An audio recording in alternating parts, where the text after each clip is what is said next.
루닛이 화요일에 급등을 해서 상한가인 23만 1,000원에 마감을 했습니다.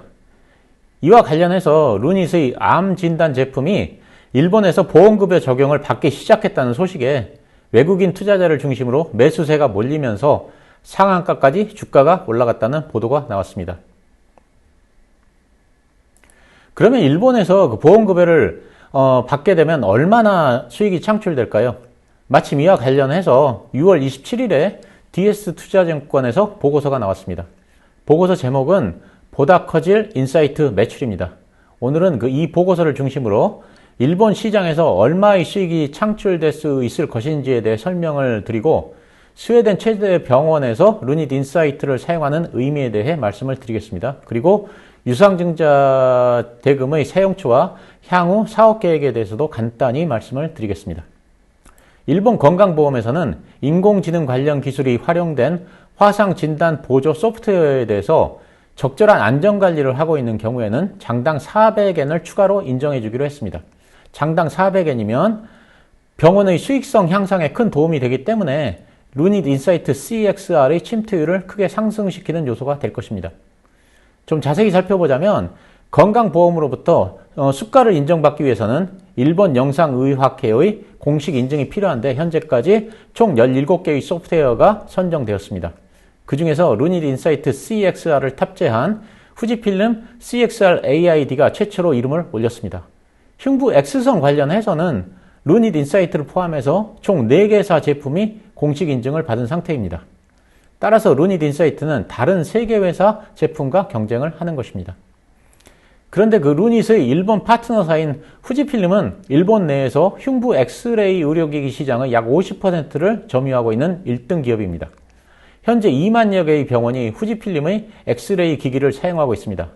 그래서 루닛이 침투할 수 있는 일본 시장은 총 시장의 약 50%에 달할 것으로 예상됩니다. 후지필름과 루닛은 일본 내 독점 계약을 체결을 했기 때문에 상호 다른 회사와 계약은 체결할 수 없습니다. 루닛 인사이트의 판매 방식은 캐펙스 모델과 오펙스 구독 모델의 두 가지입니다. 캐펙스 방식은 후지필름과 같은 그 파트너사의 영상기기 장비에 AI 솔루션이 내재되어 판매를 하는 것입니다.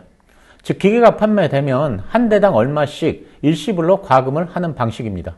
반면 오펙스 구독 모델은 장당 얼마씩 과금을 하는 방식입니다. 그러니까 구독 모델입니다. 먼저 캐펙스 모델을 보겠습니다. 2022년 말 기준 루닛 인사이트는 후지필름이 판매하는 흉부 엑스레이 기기의 약 30%에 침투하였습니다.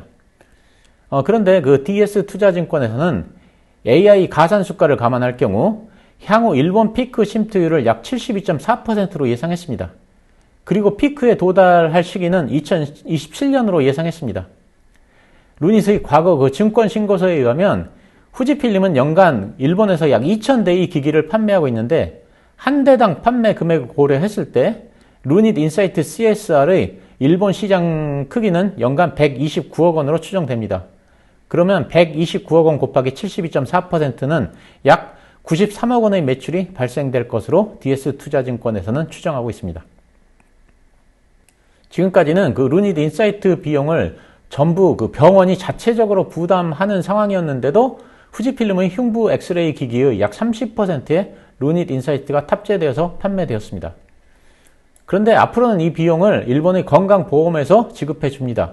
그렇기 때문에 병원에서 루닛 인사이트를 채택하지 않을 이유가 없는 것입니다. 캐펙스 모델에서 루닛은 한 대당 5,000달러에서 10,000달러로 소프트웨어 가격을 책정하고 있습니다. 그러면 병원은 1,800장에서 3,500장의 검사만 하면 루닛 인사이트 탑재 비용을 전부 회수할 수 있습니다. 한편 그 오펙스 구독 모델에서는 루닛의 수익성이 더 좋아집니다. 오펙스 구독 모델의 경우 병원에서는 장당 740원을 지급하는데 반대로 건강보험료로 400엔, 즉 3,650원 정도를 받게 됩니다. 그러니까 병원에서는 3,650원을 건강보험에서 받아서 740원을 루닛에 지불하면 되기 때문에 루닛 인사이트를 구독하지 않을 이유가 없는 것입니다.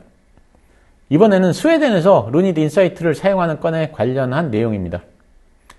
루닛이 스웨덴의 그 세인트 고란 병원에 향후 3년간 루닛 인사이트 MMG를 제공하기로 했다는 보도가 나왔습니다. 이에 대해서도 그 DS투자증권의 보고서가 다루고 있는데 이 내용도 같이 소개해 드리겠습니다. 유방암은 특히 암의 판독이 어렵습니다. 그래서 유럽에서는 유방암을 판독할 때는 항상 2명의 영상 전문의가 같이 하도록 되어 있습니다. 이걸 더블 리딩이라고 합니다. 그런데 그러다 보니까 병원 입장에서는 인건비를 포함한 비용이 많이 발생됩니다. 그런데 그 스웨덴 최대 사립병원인 세인트 고란 병원이 유럽 내 이중 판독 규제에 대해 예외 적용을 받았습니다. 그래서 루닛 인사이트 MMG를 사용할 경우 한 명의 영상 전문의가 단독으로 암을 판독할 수 있게 되었습니다. 이러한 규제 예외 적용은 스웨덴에서 14개월간 진행되었던 55,591명에 대한 전향적 임상 결과 덕분입니다. 이번 건은 처음으로 AI가 의사를 대체할 독립적인 판독기로서 유방 조영수를 해석하는 역할을 맡았다는 점에 의의가 있습니다. 지금 그림은 DS투자증권 보고서에서 가져온 것인데요.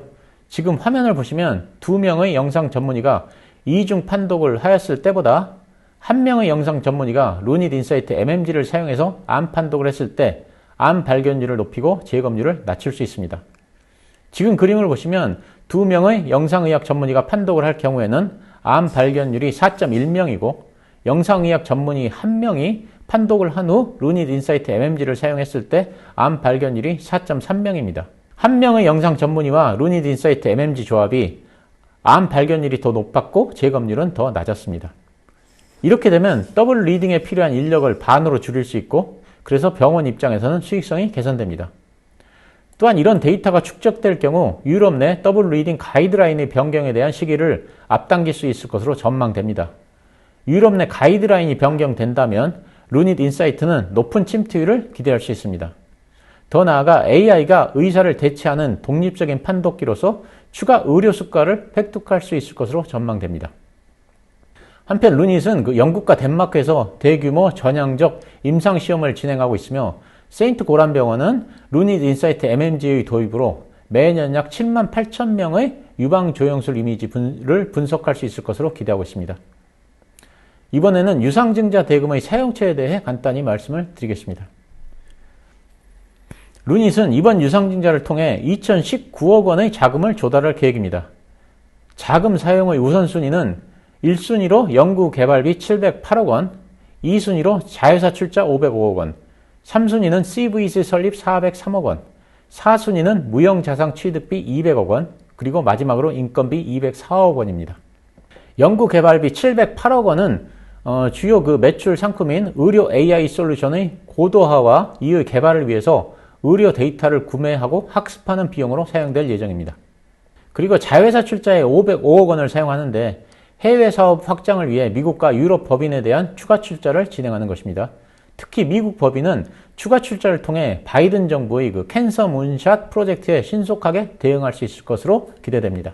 그리고 CVC 설립에 404억 원을 사용할 예정입니다. CVC는 코어퍼레이트 벤처 캐피탈의 약자로 기업 주도형 벤처 캐피탈입니다. 통상적인 VC와 달리 비금융권 기업들이 주도해서 설립하는 VC를 CVC라고 합니다. 일반적인 벤처 캐피탈, 즉 일반적인 VC는 유망한 스타트업에 투자해서 재무적 이익을 얻을 목적으로 투자합니다.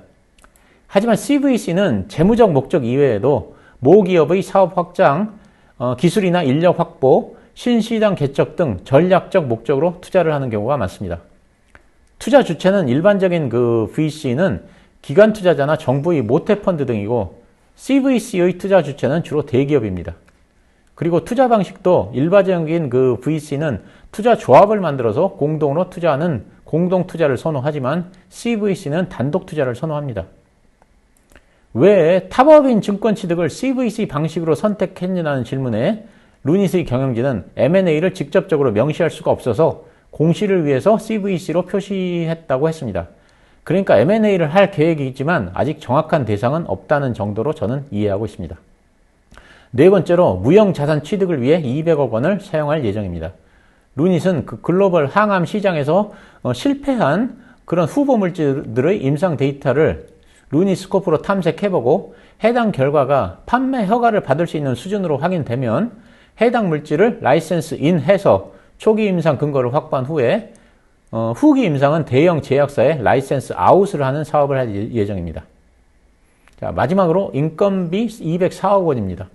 최근에 사우디아라비아 국가사업인 SEHA 그 세하 가성병원 프로젝트에 선정됨에 따라서 이를 위한 그 사우디 현지 인력을 채용할 방침이고 그 외에 글로벌 시장 진출을 위해 해외 인력을 채용할 방침입니다. 이렇게 유상증자 자금을 사용할 계획입니다. 우리가 혹시라도 염려했던 곳으로 자금이 사용될 계획은 없습니다. 그리고 루닛은 지금까지는 AI를 활용한 솔루션 개발에 주력했다면 앞으로는 플랫폼 기업으로 진화하겠다는 포부를 밝혔습니다. 검진센터, 지역 거점 병원, 암센터, 진단 실험실 등으로부터 암 관련 모든 정보를 연결하는 플랫폼을 구축하는 것입니다. 또 자율형 AI를 개발하는 계획도 밝혔습니다.